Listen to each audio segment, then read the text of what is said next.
Okay, I'm going to let you work on that a little bit more, but let's add another one. Because what's funny about escaping is they don't always work. I hate when that happens. What we really want to do is we want to have many different ways of escaping from the same situation. Here's the same side wrist grab. Oh, let go of me. And boom, I get away. But maybe I don't. Oh, that didn't work. So I want to have something else I can do. So we're going to do something else. Same side wrist grab. I'm going to point my thumb back towards my face. When I try and escape from somebody, they will counter to keep me from getting away. If they wanted me to get away, they wouldn't have grabbed me in the first place. Since he grabbed me, he doesn't want me to get away. So when I jerk my thumb up, he pushes it down. And that's the way I want it to go. I want my hand to go down and then around his arm. Kind of like a snake crawling on a tree. I want to come down and under his arm. And because I do, I first pull my hand up. He shoves it down, and then I go down and around. Does that make sense? He is now providing the strength so that I don't need to use mine. Let's try the same side. So all I'm going to do, I'm going to come up with my thumb towards my nose, then down and under his arm. And then just wind it around. Now look, my palm goes right towards the floor. And this is where a lot of you will get messed up, because you'll come through here, and then it won't work. Turn your hand and push it down to the ground. Okay, one more time. I come up, down, under his arm, and around. And the real nice thing about this technique is if he grabs across, I can do the same thing. Up, down, under his arm, and around. Okay? Try it. Go ahead. I'll start out with you. Let's see. All right. You grab it. All right. Did you go up, down, and around? Or did you go up, down? So, come forward. Up, down, there. And turn your palm over. See how that takes it off. I actually hold on to you. I have to turn it, right? And so, yes. There. Okay. Stop. Let me go ahead and move on a little bit. Go ahead and separate, please. Okay. Did you like that? Okay. The nice thing about that is when he grabs me, make sure you got me good. And I try the first one and then move into the second one. Or I can try the second one and then do the first one. When somebody grabs me, I always will pull away first. Because they'll pull back. And when he pulls back, I go ahead and do my motion. Does that make sense? So we always want to see if we can't get the other person to turn the power over to us. This is not just true in physical self-defense. It's true in business negotiations. It's true in parenting. It's true in anything. Teaching. If we can get the other person to voluntarily give us the power, well, it makes everything so much easier. You see? Okay, let's go on to another wrist escape because you're having so much fun with those. And then we'll move on. I like this one a lot because as a smaller man, it's something that would actually come in handy for me. If you're the taller person in the fight, it really won't come in handy unless you're trying to stab somebody in the chest. This is an underhand wrist escape. In other words, if you're stabbing me in the chest, and I was trying to keep them from doing it, he might want to do this escape so that he would be successful in stabbing me in the chest. Okay. I probably wouldn't grab his wrist if he was trying to stab me in the chest. He's going to grab my wrist from underneath. This is an underhand escape. The reason I like this a lot is because, first of all, if my hands are up, if I'm protecting myself, and if you're a smaller person and you do this, they're going to grab your wrist in just this way. The other reason I like this is when you're on the ground, laying on your back, go ahead and grab the other one. They're going to hold your hands up. And this will work just as well on the ground. What I'm going to do is I'm going to turn my elbow and put it over my hand by dropping my hand at the same time that I lift my elbow. So all I'm doing is moving my elbow in place of my hand. Okay? The other thing I'm going to do is as I do that, I'm going to move in so that I stand sideways to my opponent. This is always a good idea because it takes away my vital targets. It's hard for him to kick me in the groin if I'm turned sideways to him. It's hard for him to hit me in the throat if I'm turned sideways to him. But the other thing that I've done is I've turned his hand over. You can already start to see it if you're on that side. And all I'm going to do now is drop my elbow.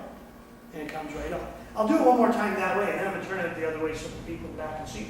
I'm gonna bring my hand over, or my elbow over his hand.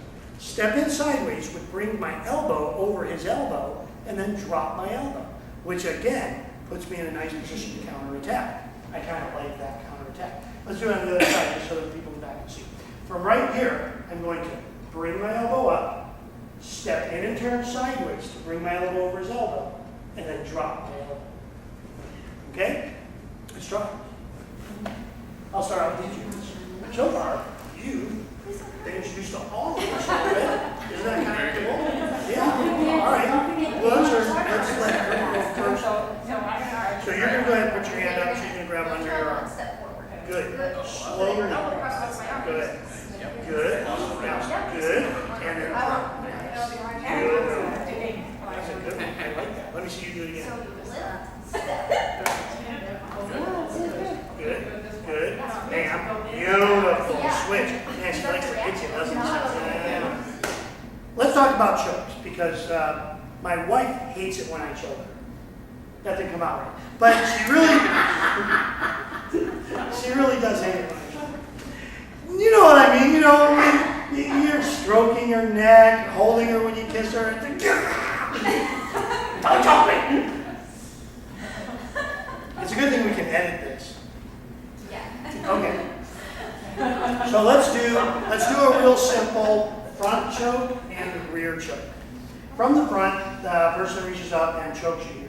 This is what in jiu-jitsu we call a stupid person choke. Actually, we call it a layman's choke, because anybody who chokes you like this deserves to get hurt, because it's just a stupid way to choke somebody.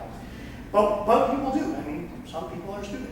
So what we're going to do, very important, that we bring our elbows in to the middle. And it's important because if I try to get up like this and he's big and strong, all it's doing is hurting me. So I'm going to bring my elbows in really tight. And I'm going to bring my arms up as high as I can. And you'll notice that I'm going to thrust my stomach forward so that my shoulders come back and then down. I love this particular front choke escape. And I love it so much that from the first time I learned it, I was walking around having people choke me. I swear it's true. I was teaching a public school program at the time, and the janitor was really big. I was like, hey, buddy, can I get you to choke me? And he kind of laughed, but he did. And what I love about it is if you do it right, it works all the time.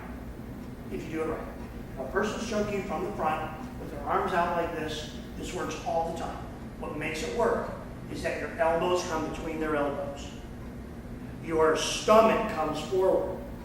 And then you don't separate your arms until they're back behind your head.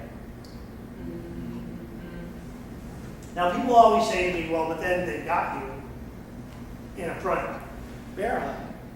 Well, yeah, with their hands trapped and my hands free.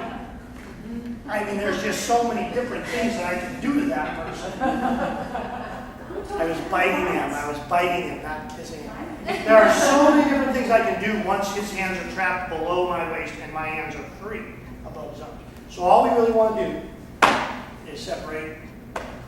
Got it? Okay, let's try it. This is an easy one to mess up. I think I'll start here. You'll start here. I'm going to have you do this first, because this is really a great technique for a shorter person. So she's going to choke. You better look good. Now, to avoid any pain, go ahead and put your hands on her shoulders first. So you're not going to choke. Good. Hands together like you're saying, please don't choke me. There you go.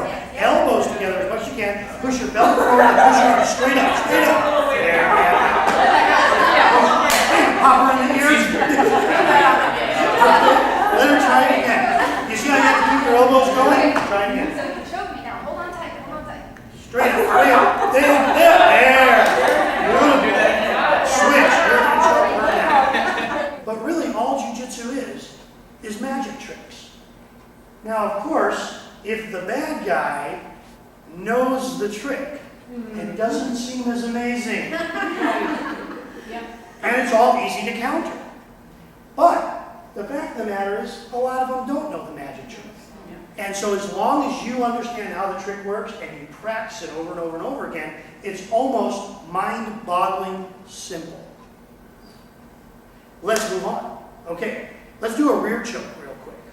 So now what's going to happen is this person's going to come up and grab me from behind. And the nice thing is it can either be one arm, like also he just grabbed me, or two hands actually trying to choke me. I actually have a lot of times had people do this, little kids and stuff that I've taught, because you know, you come up to people behind and you rub their shoulders, whatever, my wife, boom, and then I get whacked in the head. What we're going to do, if you've noticed on a lot of these techniques so far, we've moved into our opponent. In this system of martial arts, Byaku-Ryu Jiu-Jitsu, this type of Jiu-Jitsu, we are almost always moving into our opponent. The fact of the matter is, hold on a second, AJ, let me explain something about that. If AJ is standing this far away from me, and he connects with a nice punch, wham, that's going to hurt really bad. Because he has distance, he has momentum. If I'm at this distance, that's okay. But if I'm within an arm's reach, and I'm at the end of that arm's reach, it's going to have a lot of power. If I'm in here when he hits it, it hurts, but not nearly as much as if I'm out here. So a lot of times in this system, we move into our opponent so that they don't have any momentum to create power, okay? But this time we're going to move away. We're going to move away, go ahead, 2 hands, because we want to take power out of his elbow. Bend your elbows.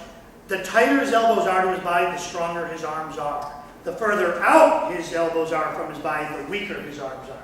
So what we're going to do is when we feel that, we're going to step away. And we want to make sure it's somebody bad. So we turn and look. Right away, you're starting to get away. Even if he's holding on tight, you're already starting to get away. With one hand or the other, we want to use the opposite hand of the leg we step with. So if I step with my left, I move with my right. If I step with my right, I move with my left. Does that make sense? When I step away, I'm going to bring my arm up as high as I can. As high as I can, back behind my ear.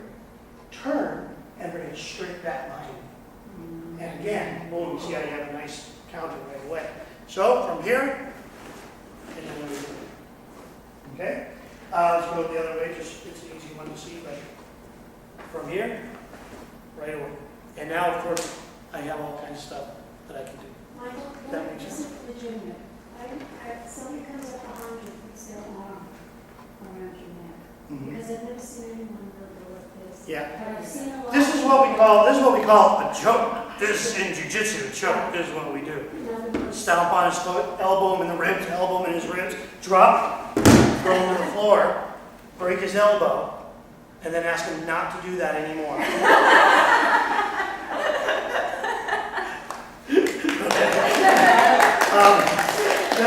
But let me address that for just a second. And this always comes up in self-defense seminars and especially classes with children.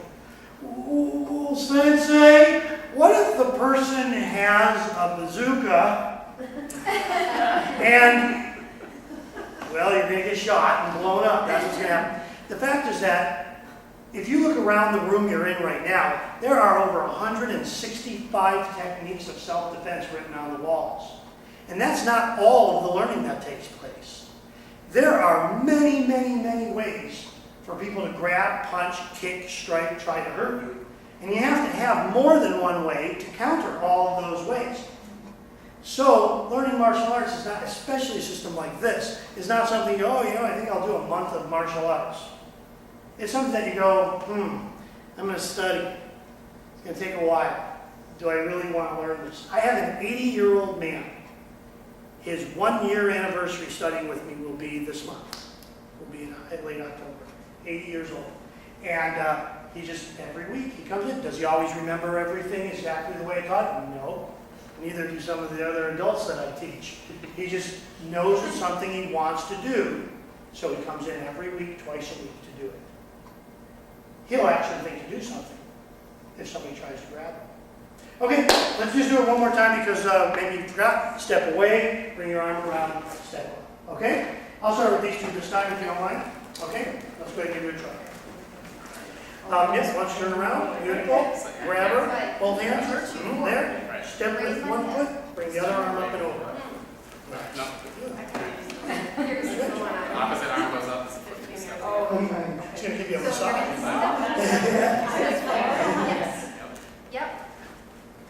Yes. Yeah, good. See how you started to escape before you even did your technique? Yeah. Yeah, Okay, go on.